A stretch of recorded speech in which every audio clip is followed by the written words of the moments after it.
I'd like to welcome everybody today to the Long Island Railroad Lost and Found unit here at Penn Station. And my name is Joe Calderoni. I'm a Long Island Railroad spokesman. With me here today is Long Island Railroad conductor Larry Pinkham, Jr. He's been with the railroad about 10 years. And also standing immediately to my left is David Sperling. He's a regular Long Island Railroad customer and commuter on the Huntington line, is that right? That's correct. And David is an immigration lawyer by trade, and he has an office in Huntington Station, right? Also with me today is Anthony Simon. He's the general chairman of the UTU, which represents our conductors here at the Long Island Railroad. We're very happy to have Anthony with us. And also Casey Arasa. Where's Casey?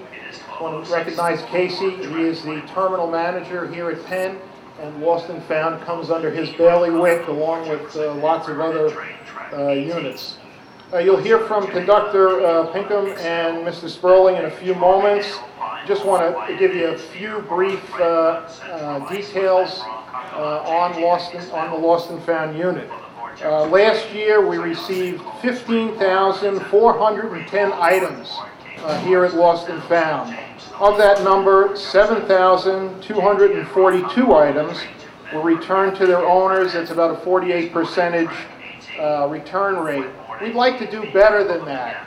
And the advice that we'd like to give our customers today is that if you do lose an item on a train, the best thing to do is to go to the website, www.mta.info, go to the Long Island Railroad homepage from there and click on the Lost and Found icon, where you'll be able to fill out a form online describing your item. That's the fastest and the best way to try to recover your property.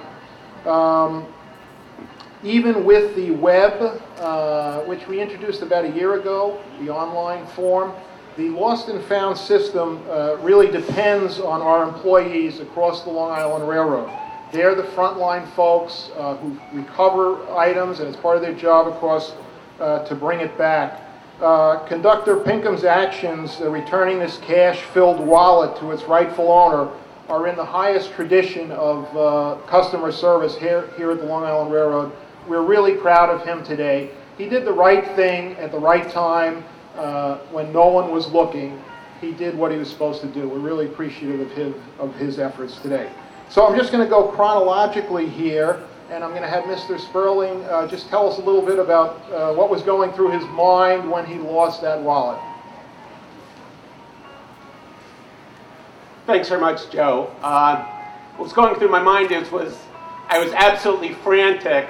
I had come home from my office from the Long Island Railroad, and I realized I didn't have my wallet with me, and to an attorney or to anyone else, that's a commuter's worst nightmare, is to lose your wallet or something else valuable with all your personal information, cash, but also my attorney's identification card, all the key identification documents in my wallet. I was frantic, I was going crazy, and before I even had a chance to call the Long Island Railroad, I got a call from Casey Asasu, who told me that they'd recovered the wallet. So I'm so grateful to the Long Island Railroad for everything they've done for me to get this wallet back to me. I would have been lost without them. And I was just so impressed that I got the call just immediately after I realized that I lost it. I had been on the train, my wallet was in my jacket, and I was working on my BlackBerry. I was distracted, and it just fell out. And I'm just so happy and so grateful that Long Island Railroad has done such a tremendous job in returning my lost property. I do use Long Island Railroad 2 or 3 days a week, and I'll feel much more safe now going on the railroad than I ever did before. And I want to thank and especially more than anything else, I want to thank Larry Pinkham, whose integrity is just incredible, that he found my wallet and immediately reported it and I got a call right away. Larry is just a tremendous conductor, and I want to really thank him so much. I'm really so grateful for everything that he's done. Thank you very much. All right, now we'll hear from Conductor Pinkham. Say a few words. When the train got to Huntington, we walked through the train, checked to make sure everybody's off the train. And in the course of checking the train, I noticed a wallet laying on the seat in the last car of the train. Right away, I saw the wallet. I opened up to look for identification. I noticed that there was a lot of things in it, a lot of money. So I called the dispatcher that's in charge of train movement, let them know I found a wallet in case anybody was looking for it. And then my next call was to call Penn Station here, let them know I was bringing the wallet back and that somebody might want to meet me because the person who lost it was probably pretty eager to get it back. And when my train got back into Penn Station, Casey was on the platform. He met me. He was able to get the wallet from me, go through it, and then get in touch with Mr. Sperling. And that's about it. It was what we do here. Try to help people anytime they need to, whether they're on a train or whether they left something behind. We're here for the customers, and we want to help out as much as possible. Thank you very much. Larry, very good. We're also going to hear from Anthony Simon, just for a couple of words.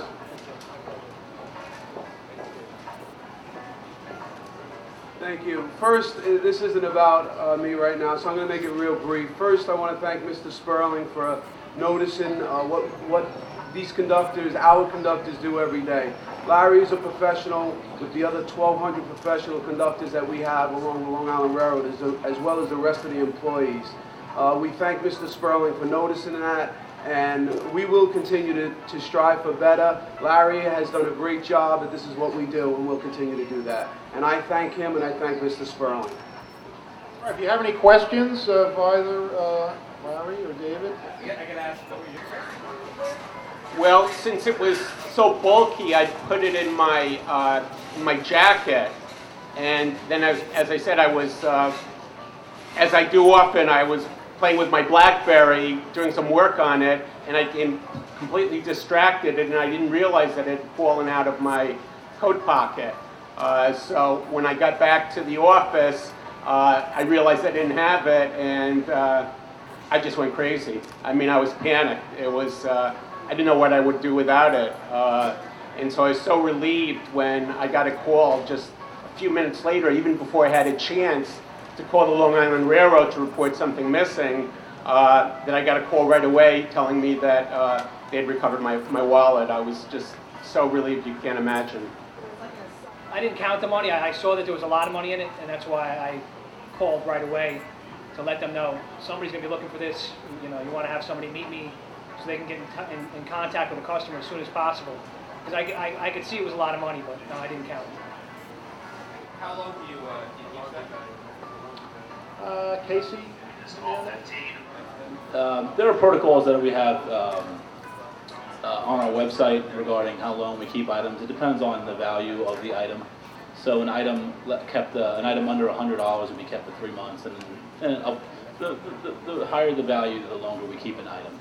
Well, if a customer does not claim the item will go to a place that picks up the item for us, and we sell the item to one company that then resells it.